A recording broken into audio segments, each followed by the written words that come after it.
شي. یولسمه فرقه د دیو دا وای الدنیا بین العباد سواء لا تفاضل بینهم فيما ورثهم ابوهم آدم.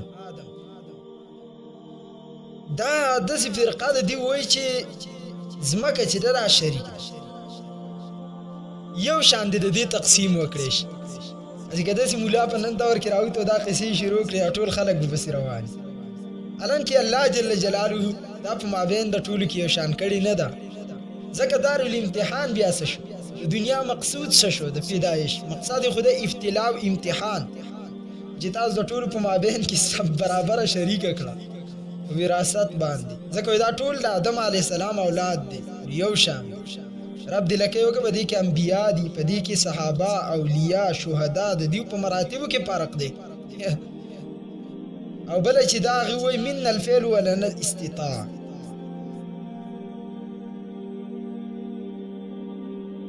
چې کارونه زمونږ نه واقع کیږي او طاقت هم زمونږ د طرف نه دی. یعنی منګ پیدا کړل دي، منګ پیدا کړل دي، منګ یې کو او دا کارونه کوم منګ او طاقت هم پکې زمونږ دی. د دیو وې د قدریه او سلک فرق دی.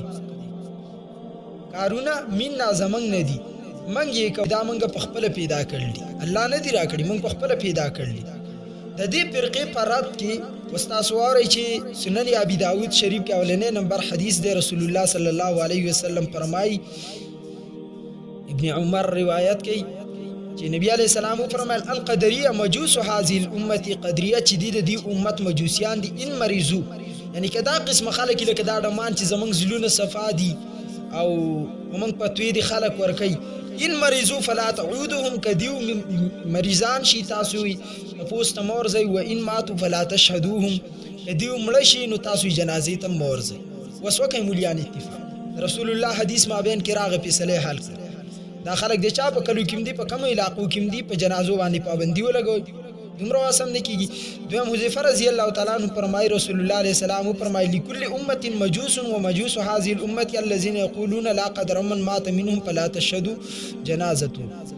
رسول الله علیه السلام وایي د دې امت مجوس چې دي هغه قدریه ده چې مړ شي نو تاسو جنازې ته مورځي. و من مریضا فلا تعودهم او که چرته بیمار شي نو تاسو ته پوست مورځي. وهم شيعة الدجال او دا ډله د دجال ده. وحق على الله تعالی ان يلحقهم بالدجال. الله به د دجال سمرګری کوي داخله. تاسو به وای نه نو دا داسې قسم خلک من پس رواني بیا کنه چې زمونږ زلونه صفا دي، زمونږ زلونه صفا دي، صفا زلو علا پس رواني دجال پس. لكل امه مجوس ومجوس هذه الامه القدريه فإن مريضوا فلا تعودهم وإن ماتوا فلا تشهدوهم. إذا لقيتموهم په دې حدیث کې ورسره بل جمله راوړي چې که تاسو ورسره ملاو شئ بطریق پلار کې فالجئهم الى ازيقها. دا لار په تاسو تنګوي. یعنی که په معاشره کې تاسو دغه قسم خلک وسیږي نو تاسو یې تنګ کوي. ګوره دا به فساد ډیر زیات کی په دې معاشره کې پاستوګنه باندې تنګ کوي چې زمونږ جزلونه صفا دي موږ برازیل توپ کو خزي بم راوزی لغړی بغړی نشته پښتانه چرته لال پښتانه نو دا په توستا زفار پورا دي.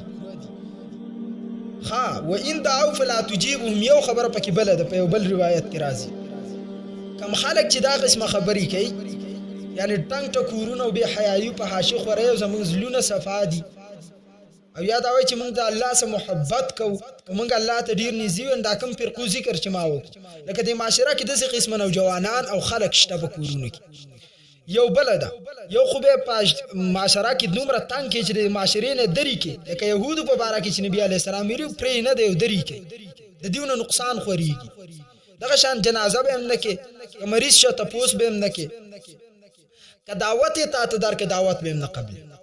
زما فتواز د نبی عليه السلام نه ثابت شو څنګه ټکور والا کور کې چې کم کور کې وادي او پاغه کې غانه بجانه کوي. ان دعوا فلا تجيبهم. تاسو دعوت ته مورځي، دعوت ما قبلوي. आपका मर्जी